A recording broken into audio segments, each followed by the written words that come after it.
अस्सलामुअलैकुम my YouTube family, कैसे हैं आप सब लोग। आप सब लोगों को वेलकम टू किचन एक्सप्लोरर। और आज अगेन हम रमज़ान स्पेशल नरगिसी कबाब बनाने जा रहे हैं, वो भी मेरे स्टाइल में। तो आए इंग्रेडिएंट्स की तरफ चलते हैं। सबसे पहले मैंने ले लिया है हाफ़ kg मिन्स लिया है, बीफ का मिन्स लेना है और इसे अच्छे से वॉश कर दिया है।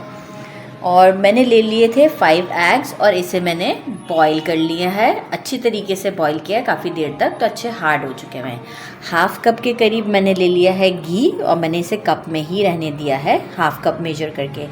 अराउंड 1 टेबलस्पून ग्रीन चिली का पेस्ट है और 1.5 टेबलस्पून जिंजर गार्लिक पेस्ट है, फ्रेश है। 1.5 टीस्पून ज़ीरा पाउडर है, 1 टीस्पून ब्लैक पेपर पाउडर है and 1 teaspoon according to taste, आप कम ज़्यादा कर सकते हैं, सॉल्ट है। और हाफ़ कप देखिए मैंने मेजर करके रखा है, मैदा है। तो हम सबसे पहले अपना बीफ को कुक करते हैं, इसके बाद आगे के प्रोसीजर की तरफ चलते हैं। मैंने एक जो है वो पैन ले लिया है, फ्लेम को अभी मैंने मीडियम रखा हुआ है। उसमें क्या करेंगे, एक प्याली छोटी सी पानी डाल देंगे, अराउंड हाफ़ कप के करीब पानी है। और इसमें हम डाल देंगे मिन्स जो हमारा है, और साथ ही में मैंने जो स्पाइसेस दिखाए थे वो सब हम इसे डाल के अच्छी तरीके से कुक कर लेंगे। देखिए मिन्स है, जल्दी कुक हो जाता है। तो ये सारे ही स्पाइसेस सिर्फ मैदा रोका हुआ है और घी को रोका हुआ है और एग्स रोके हुए हैं। और ये अच्छे से डाल के मैं इसे मीडियम फ्लेम पर पूरा पानी ड्राई कर लूँगी और कुक कर लेती हूँ। इसके बाद हम इसे मिक्सी में पीसेंगे। ये देखें पानी पूरा ड्राई हो चुका हुआ है, मुझे 10 मिनट्स लगे इस पानी को ड्राई करने में। आपको पैन दिखाऊं कि देखें बिल्कुल भी पानी नहीं है। बस अब इस मोमेंट पर हम इसको स्टोव को कर देते हैं बंद और इसे थोड़ा ठंडा करके हम चॉपर में पीस लेते हैं। अच्छा जी, देखिए जब तक हमारा वो ठंडा हो रहा है मिन्स, मैं क्या करूँगी, मैंने बड़ा फ्राइंग पैन क्यों लिया है ये आपको बाद में आइडिया होगा। इसमें मैंने डाल दिया वही हाफ़ कप जो हमारा था घी। आप चाहें तो तेल भी यूज़ कर सकते हैं, ज़रूरी नहीं है कि घी यूज़ करें, आप तेल भी यूज़ कर सकते हैं। घी से ज़रा मुझे फ्लेवर अच्छा लगता है।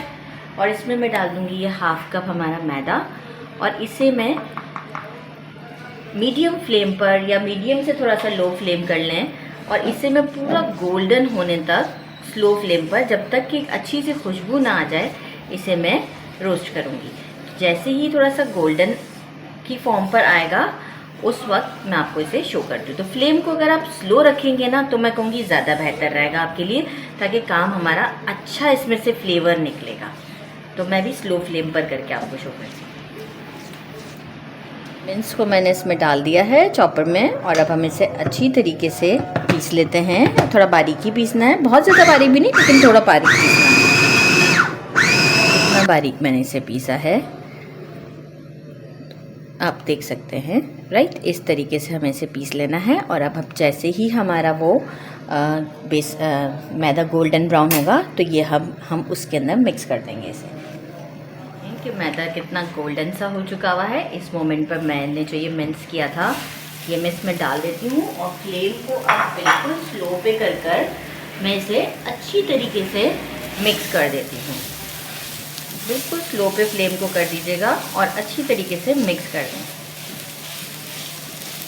आप चाहें तो इस मोमेंट पे फ्लेम को बंद भी कर सकते हैं, लेकिन मेरी प्रैक्टिस है तो इस वजह से मैं स्लो पे इसे थोड़ा सा कीमे के साथ भून लेती हूँ। और इसके बाद फिर मैं आपको शो करती हूँ कि ये किस तरीके का है। ये देखें बिल्कुल मिक्स हो चुका हुआ है और यहाँ पे मैं कर देती हूँ स्टोव को बंद और हम काउंटर पे आ जाते हैं, क्योंकि इसे हमें थोड़ा सा गरम में ही कबाब का शेप देना है। तो बस चलें काउंटर की तरफ। ये मैंने 2 एग्स हैं, इसे कट किया है। एक्चुअल तो मेरे पास ज़्यादा एग्स ही मैंने बॉईल किए, लेकिन अभी 2 को कट किया है। और मैं क्या करूँगी कि इसे 4 पीसेस में कट कर दिया था एक एग को। अब हाथ में मैं लूँगी इस बैटर को, इतना लेंगे कि ये हमारा अच्छे से इसके अंदर कवर हो जाए। अच्छा, ये थोड़ा सा गरम में ही लेना पड़ेगा आपको। और इफ़ सपोज़ कि अगर कबाब नहीं बन रहा हो तो ये देखिए मैंने फ्राइंग पैन में ही रखा है।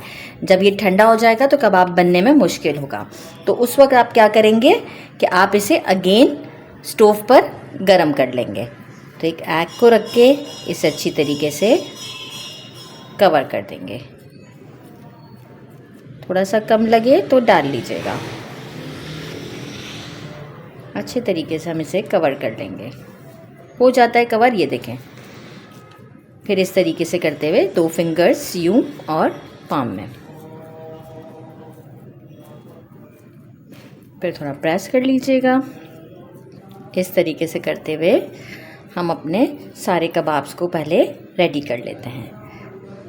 और इस कबाब को आप फ्रीज़ नहीं कर सकते, आप चाहें तो बैटर को फ्रीज़ कर सकते हैं, लेकिन अंडा डाल के आप इसे फ्रीज़ करके नहीं रख सकते। तो मैं क्या करूँगी, जितने मुझे अभी बनाने होंगे, फ्राई करने होंगे, उतने मैं अभी बना लूँगी। बाकी मैं क्या करूँगी, जब मुझे बनाने होंगे तो मैं बैटर को डीप फ्रीज़र से निकाल लूँगी और अगेन स्टोव पे गरम करके एग बॉईल करके मैं यूज़ कर लूँगी। एग के साथ आप नहीं रख सकते क्योंकि एग बिल्कुल डीप फ्रीज़र में ख़राब हो जाता है। तो ये भी मैंने आपको बात बता दी। और ये आ गया शेप, हमारा कबाब का रेडी है। इस तरीके से करते हुए मैं अपने सारे कबाब रेडी करके आपको शो करती हूँ। ये मैंने सारे कबाब रेडी कर लिए हैं। मेरा ख्याल है टोटल 12 रेडी हुए हैं। 4 5 6 7 8 9 10 11 12 रेडी हुए हैं।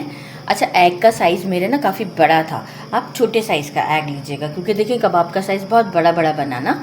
अगर आप छोटे साइज़ का एग लेंगे ना तो जो है वो आपके कबाब थोड़े ज़्यादा बन जाएंगे। तो ये भी चीज़ मैं आपको बता दूँ। और मैं इसे फ्राई कर लेती हूँ क्योंकि मैंने आज ही सारे रेडी करके आज ही यूज़ करने हैं, तो मैं आज ही फ्राई कर लेती हूँ। बाकी मैं आपको बता चुकी हूँ कि आपने इसे कैसे रखना है।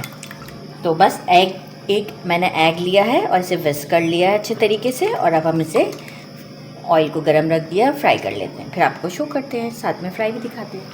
ये ऑयल मेरा गरम हो चुका है और इसे डीप फ्राई करना है। मैं इस तरीके से ऑयल में से डिप करके मीडियम फ्लेम पर इसे, बहुत ज़्यादा देखें डीप भी नहीं है, और ये मेरा आराम से फ्राई हो जाएगा। इस तरीके से करते हुए मैं अपने सारे कबाब को फ्राई कर लेती हूँ और पलटती जाऊँगी इसे थोड़ा सा इस तरीके से करते जाएंगे ताकि दूसरी साइड पे भी फ़ौरन से इसकी कोटिंग बन जाए। और मैं इसे कंप्लीट थोड़ा सा गोल्डन फ्राई करके आपको शो करती हूँ। देखिए जो डन होते जा रहे हैं ना, उनको मैं निकालती जा रही हूँ। ये आप देखिए इस तरह से जाली सी बन जाएगी इसके ऊपर, और मैं इसे सीध में देखिए निकालती जा रही हूँ। जो मैंने सबसे पहले डाले थे ना, मैं निकालती भी जा रही थी। तो इस बात का भी ध्यान रखना है, उलटते पलटते भी रहना है इसे, कोई प्रॉब्लम नहीं होगी, ईजी टू हैंडल है। जिस तरीके से मैं कर रही हूँ आप भी ऐसे कर लें। और ये एक एक करके देखिए हमारे कितने खूबसूरत से रेडी हो रहे हैं। तो बस सारे रेडी करके डिश आउट पे चलते हैं। ये मैंने डिश आउट कर दिया है और एक मैंने कट करके भी सामने रखा है आपके, कि आप देखें कितनी अच्छी लुक लग रही है। और अब हम इसे ट्राई करते हैं। इमली की चटनी है और रायता है, आपको जो पसंद हो।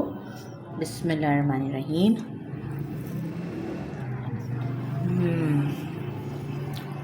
सुपर्ब, बहुत ही डिलीशियस। ये देखें सॉफ्ट है, बहुत ज़्यादा सॉफ्ट। इसे ज़रूर बनाइएगा इस रमज़ान में। मेरे चैनल को लाइक और सब्सक्राइब करना नहीं भूलिएगा। अपना ख्याल रखिएगा। अल्लाह हाफ़िज़।